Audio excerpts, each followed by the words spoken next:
6 दिसंबर 1992 करीब 1.5 लाख कार सेवक बाबरी मस्जिद के विवादित ढांचे के आसपास इकट्ठा हो जाते हैं। अनहोनी की आहट लखनऊ भी पहुंच चुकी थी और दिल्ली भी। उत्तर प्रदेश के तत्कालीन मुख्यमंत्री ने सुप्रीम कोर्ट से वादा किया था कि वो हर हाल में ढांचे को बचाएंगे, मगर ढांचे के पास तैनात 2300 पुलिस कांस्टेबल के लिए भीड़ को संतुलित करना लगभग नामुमकिन था।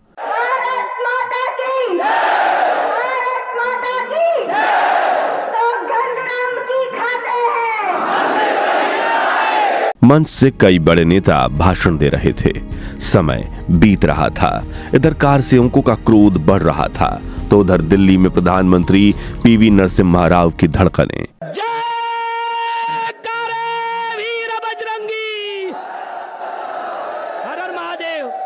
केंद्र सरकार ये उम्मीद लगाए हुए थी कि बाबरी का ढांचा सुरक्षित रहे, मगर फिर कुछ ऐसा होता है कि पूरे देश की सियासत हिल जाती है। कई बड़े राज्यों में सांप्रदायिक दंगे भड़क उठते हैं, सैकड़ों लोग मारे जाते हैं, सरकारें गिर जाती हैं, क्योंकि अयोध्या में कार सेवकों ने इस विवादित ढांचे को गिरा दिया था। उस शाम 5:25 पर अयोध्या के राम जन्मभूमि थाने में गंगा प्रसाद तिवारी नाम के सिपाही एक FIR दर्ज करवाते हैं, जिसका नंबर था 198/92, जिसमें उन्होंने लिखा था, आज मैं विश्व हिंदू परिषद की कार सेवा में शांति व्यवस्था की ड्यूटी में मशगूल था। मैं विवादित स्थल राम चबूतरा और शेषावतार मंदिर की ड्यूटी चेक करते हुए एक राम कथा कुंज में सभा मंच पर करीब 10 बजे दिन में पहुंचा, जहां विश्व हिंदू परिषद के महामंत्री श्री अशोक सिंघल, संयुक्त मंत्री श्री गिरिराज किशोर, श्री लाल कृष्ण आडवाणी, श्री मुरली मनोहर जोशी, श्री विष्णु डालमिया, फैजाबाद के सांसद बजरंग प्रसाद और बजरंग दल के संयोजक श्री विनायक कटियार, सांसद उमा भारती, साध्वी ऋतंभरा आदि वक्ता मंच पर बैठे थे। उपरोक्त वक्ता लोग अपने उत्तेजनापूर्ण भाषण से कार सेवकों को उत्तेजित कर रहे थे। उनका नारा था, एक धक्का दो और बाबरी मस्जिद तोड़ दो, मुगलकालीन गुलामी के प्रतीक इस खंडहर को ध्वस्त कर दो। उनके उत्तेजनापूर्ण भाषणों से कार सेवक उत्तेजित होकर बीच बीच में नारे लगाते थे, राम लल्ला हम आए हैं, मंदिर यहीं बनाएंगे। इन नेताओं के भाषण में मस्जिद तोड़ने के बार बार इशारे किए जा रहे थे।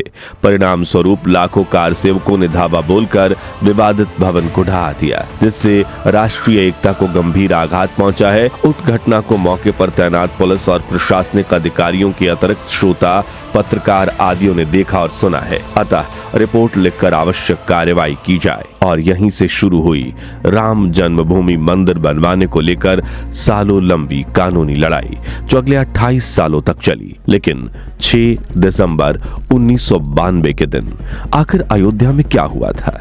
कैसे लाखों की संख्या में कार सेवकों ने उस दिन अयोध्या पहुंचकर इस विवादित ढांचे को तोड़ा? और ढांचे को तोड़ने के बाद न केवल भारत बल्कि बांग्लादेश और पाकिस्तान में भी सांप्रदायिक दंगे भड़के थे, जिसमें 2000 से ज्यादा लोगों की जान चली गई। आज जानेंगे राम मंदिर की जगह पर बाबरी मस्जिद बनने के और उसके जमींदोज हो जाने की पूरी कहानी। तो बने रहिएगा वीडियो के अंत तक। इस कहानी की शुरुआत होती है साल 1526 से, जब दिल्ली की सल्तनत पर इब्राहिम लोदी का राज था। तभी अफगानिस्तान से आया जहरुद्दीन मोहम्मद बाबर अपनी सेना के साथ दिल्ली पर हमला बोल देता है। दोनों बादशाहों के बीच पानीपत की लड़ाई होती है और इस युद्ध में इब्राहिम लोदी मारा जाता है। जबकि इस जीत के बाद बाबर दिल्ली में मुगल वंश की स्थापना करता है और आगरा अपनी राजधानी बनाता है। उस वक्त बाबर का एक सेनापति था मीर बाकी। वो शिया मुसलमान था, ताशकंद का रहने वाला, और बाबर ने उसे अवध का गवर्नर बनाया था। कहा जाता है कि सन 1528 से 1529 के बीच मीर बाकी अयोध्या में रहा। इसी दौरान उसने राम जन्मभूमि मंदिर को तुड़वाकर बाबरी मस्जिद का निर्माण करवाया था। बाद के दिनों में बाबरी मस्जिद की भीतरी दीवार पर एक शिलालेख मिला जो फारसी भाषा में लिखा था, जिसका हिंदी अनुवाद कुछ इस तरह है, बादशाह बाबर के आदेश से जिसकी न्याय की इमारत इतनी ऊंची है कि धरती और आसमान को एक करती है, फरिश्तों की इमारत का निर्माण मीर बाकी ने कराया है और ये शिलालेख सन 1528 में लिखा गया था। इतिहासकारों की माने तो मुगल काल में भारत में करीब 40,000 हिंदू मंदिरों को नष्ट किया गया था और राम मंदिर का नाम भी उन्हीं मंदिरों में शामिल था। और जब राम जन्मभूमि को लेकर कोर्ट केस चल रहा था, तब इस सवाल का जवाब खोजने की कि क्या बाबरी मस्जिद किसी मंदिर को तोड़कर बनाई गई थी, इलाहाबाद कोर्ट ने 5 मार्च 2003 को आर्कियोलॉजिकल सर्वे ऑफ इंडिया से इलाके की खुदाई करके साक्ष्य इकट्ठा करने को कहा। इस प्रक्रिया को पारदर्शी बनाने के लिए खुदाई में हिंदू और मुस्लिम दोनों पुरावेदों को शामिल किया गया। 12 मार्च 2003 से 7 मार्च 2003 के बीच राम जन्मभूमि परिसर की खुदाई की गई थी, जिसमें मूर्तियां और सिक्के मिले जिनका संबंध सीधा गुप्त काल और शुंग काल से था।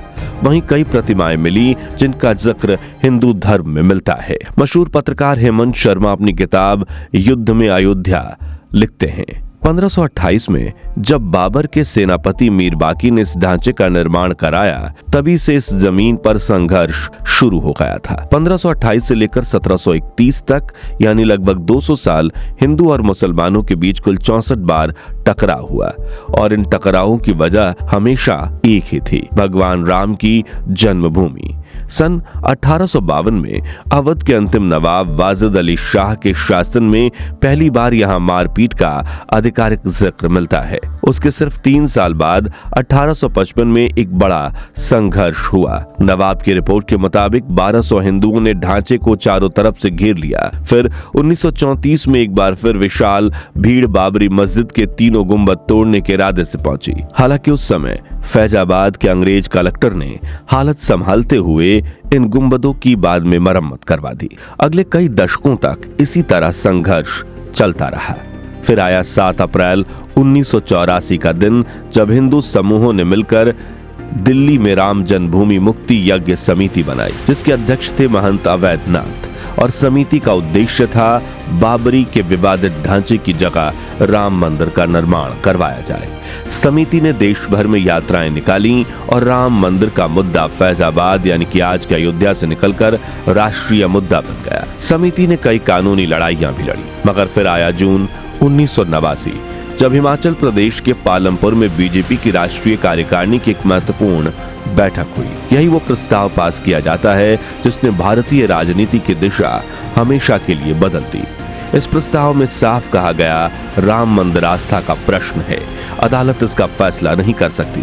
और ये पहला मौका था जब किसी राष्ट्रीय राजनीतिक पार्टी ने खुलकर राम मंदिर आंदोलन को अपने राजनीतिक एजेंडे का हिस्सा बनाया था। इसके कुछ ही महीनों बाद आता है 9 नवंबर 1989, अयोध्या विवाद के इतिहास में एक बेहद अहम तारीख। इसी दिन विश्व हिंदू परिषद ने हजारों समर्थकों की मौजूदगी में राम जन्मभूमि का शिलान्यास किया और शिलान्यास की पहली ईंट रखवाई जाती है कामेश्वर चौपाल नाम के एक दलित युवक से, ये संदेश देने के लिए कि राम मंदिर हर हिंदू का मंदिर है, चाहे वो किसी भी जाति या वर्ग से हो। फिर आता है 25 दिसंबर 1990, जब बीजेपी अध्यक्ष लाल कृष्ण आडवाणी ने गुजरात के सोमनाथ से अयोध्या तक रथ यात्रा निकालने का ऐलान किया। उस समय केंद्र में प्रधानमंत्री पीवी सिंह की सरकार थी और उसे बीजेपी का समर्थन प्राप्त था। ये यात्रा 10,000 किलोमीटर लंबी थी। 8 उत्तर भारतीय राज्यों से होकर गुजरने वाली ये 30 अक्टूबर अयोध्या पहुंचने वाली थी। रथ यात्रा के संयोजक थे प्रमोद महाजन, लेकिन गुजरात में पूरी रणनीति की कमान थी नरेंद्र मोदी के हाथों में।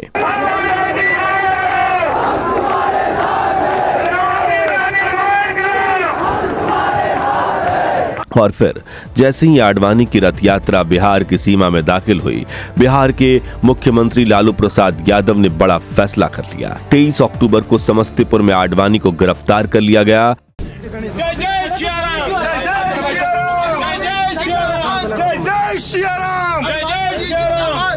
गिरफ्तारी के बाद देश भर में माहौल बिगड़ने लगा, जगह जगह दंगे भड़क उठे। खुद आडवाणी ने अपनी आत्मकथा में लिखा, रथ पर सवार होकर हम युद्ध में निकले थे। जो सोमनाथ से चला है और जिसने मन में संकल्प किया हुआ है कि 30 अक्टूबर को वहां पर पहुंच करके कार सेवा करेंगे और मंदिर वहीं बनाएंगे, उसको कौन रोकेगा? कौन सी सरकार रोकने वाली है? उधर 24 अक्टूबर अयोध्या में कर्फ्यू लगा दिया गया। उस वक्त उत्तर प्रदेश के मुख्यमंत्री थे मुलायम सिंह यादव। सुरक्षा कड़ी थी। इसके बावजूद देश भर में कार सेवक अयोध्या पहुंचने लगे। और फिर आता है 30 अक्टूबर, जब हजारों कार सेवकों का एक विशाल जत्था सीधे विवादित ढांचे की ओर बढ़ा। हालात काबू के बाहर होने लगे और पुलिस ने गोली चला दी।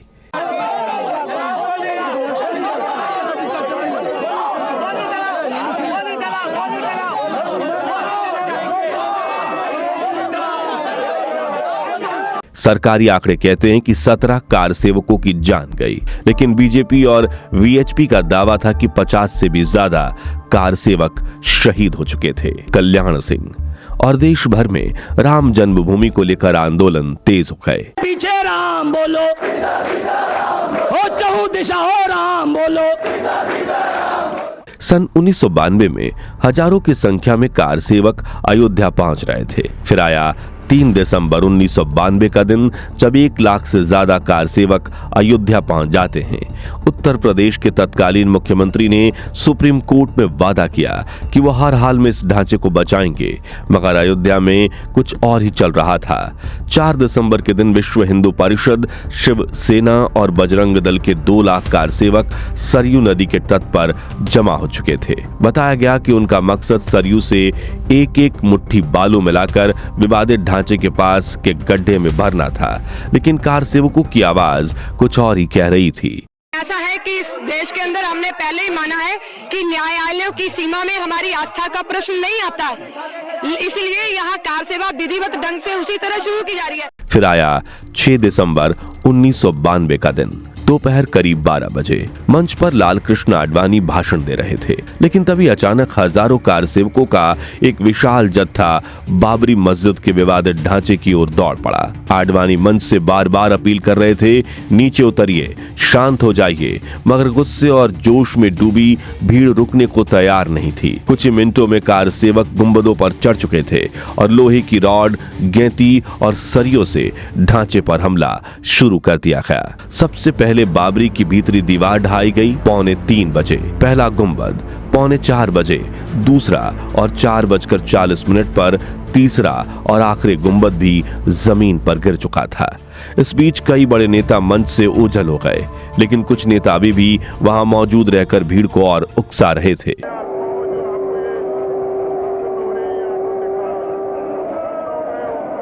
इस पूरे मंजर के चश्मदीद पत्रकार हेमंत शर्मा लिखते हैं, मैं ढांचे से 100 गज दूर खड़ा था। दिल दहला देने वाला दृश्य था। समझ ही नहीं आ रहा था कि यह हकीकत है या कोई बुरा सपना। भीड़ में बदले की आग, नारे और प्रतिशोध की गर्जना गूंज रही थी। एक धक्का दो और बाबरी मस्जिद तोड़ दो, राम नाम सत्य है, बाबरी मस्जिद ध्वस्त है। उमा भारती बार बार चिल्लाते दिखीं, अभी काम पूरा नहीं हुआ है, सब तब तक यहीं रहेंगे जब तक पूरा इलाका समतल ना हो जाए। इधर वीएचपी के नेता विनय कटियार के फोन पर प्रधानमंत्री पीवी नरसिम्हा राव का कॉल लगातार आ रहा था। सुबह उन्होंने आश्वासन दिया था कि ढांचे को कुछ नहीं होगा, इसलिए कटियार फोन उठाने से हिचक रहे थे।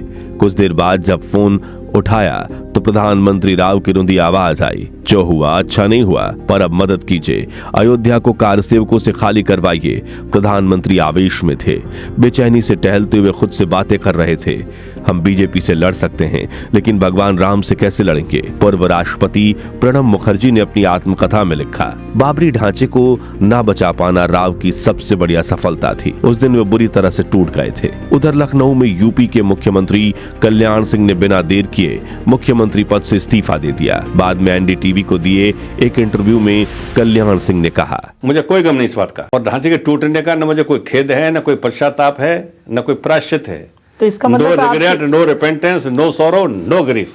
लेकिन यहाँ एक सवाल खड़ा होता है कि अचानक ऐसा क्या हुआ कि 6 दिसंबर 1992 को लाखों कार सेवक अयोध्या पहुंच गए और विवादित ढांचा ध्वस्त हो गया। दरअसल 9 जुलाई 1992 को विश्व हिंदू परिषद ने एक बार फिर कार सेवा शुरू करने का ऐलान कर दिया था। उस समय केंद्र में कांग्रेस की सरकार थी और प्रधानमंत्री नरसिम्हा राव बातचीत के जरिए मसले को सुलझाना चाहते थे। वीएचपी के नेताओं से लगातार बैठकें चल रही थीं, मगर हर बार बात अटक जाती और आखिरकार बीएचपी और अन्य हिंदू संगठनों ने 6 दिसंबर को कार सेवा की तारीख घोषित कर दी।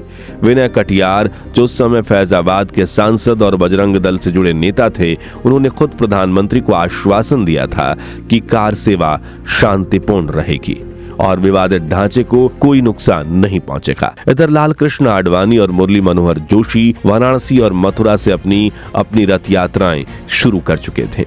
इन यात्राओं का असर ये हुआ कि देश भर से हजारों हिंदू अयोध्या की ओर कूच करने लगे और 6 दिसंबर तक करीब 2 लाख कार सेवक अयोध्या पहुंच चुके थे और इन्हीं कार सेवकों ने आखिरकार इन विवादित ढांचे को तोड़ दिया, जिसके बाद देश भर में विवादित दंगे भड़क चुके। करीब 2000 लोगों ने अपनी जान गंवाई। 9 नवंबर 2019 को अयोध्या मामले पर देश की सर्वोच्च अदालत यानी सुप्रीम कोर्ट ने अपना फैसला सुनाया।